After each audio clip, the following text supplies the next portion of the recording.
नमस्कार, मी संतोष सुतार आणि आपण पाहतात शेल माझा. चंदगड तालुक्यातील शेतकऱ्यांना त्यांच्या शेतमालासाठी स्थानिक पातळीवर बाजारपेठ उपलब्ध व्हावी या उद्देशानं चंदगड इथं कृषी उत्पन्न बाजार समिती स्थापन करण्यात यावी अशी मागणी चंदगड विधानसभेचे आमदार शिवाजीराव पाटील यांनी महाराष्ट्र राज्याचे पणन व राजशिष्टाचार मंत्री जयकुमार रावल यांच्याकडे केली. यासाठी आमदार पाटील यांनी मंत्री रावल यांची भेट घेऊन सविस्तर चर्चा केली.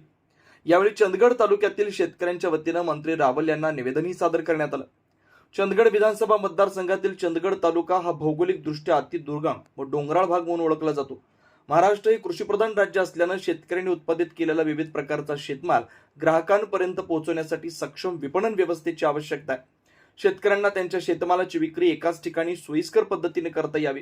कृषी मालाच्या खरेदी विक्रीसाठी आवश्यक असलेल्या सुविधा उपलब्ध व्हाव्यात या उद्देशानं क्षेत्रनिहाय स्वतंत्र यंत्रणा असणं गरजेचं आहे. त्या अनुषंगानं चंदगड इथं कृषी उत्पन्न बाजार समिती स्थापन करणं अत्यंत आवश्यक असल्याचं निवेदनात नमूद करण्यात आलं. सध्या चंदगड तालुक्यात अशी कोणतीही व्यवस्था उपलब्ध नसल्यामुळे येथील शेतकऱ्यांना त्यांचा शेतमाल व्यापाऱ्यांना थेट विकावा लागतो किंवा दूरवर असलेल्या बाजारपेठांमध्ये विक्रीसाठी न्यावा लागतो. यामुळे वाहतूक खर्च वाढतो आणि शेतकऱ्यांना मोठ्या प्रमाणात आर्थिक नुकसान सहन करावं लागतंय. अशी बाब आमदार पाटील यांनी मंत्री रावल यांच्या निदर्शनास आणून दिली. या सर्व बाबींची दखल घेत मंत्री जयकुमार रावल यांनी या मागणीबाबत सकारात्मक भूमिका दर्शवली.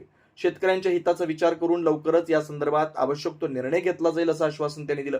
चंदगड इथं कृषी उत्पन्न बाजार समिती स्थापन झाल्यास तालुक्यातील शेतकऱ्यांना स्थानिक पातळीवरच शेतमाल विक्रीसाठी बाजारपेठ उपलब्ध होईल. त्यांना त्यांच्या उत्पादनाला योग्य दर मिळण्यास मदत होईल अशी अपेक्षा शेतकरी वर्गातून व्यक्त होते.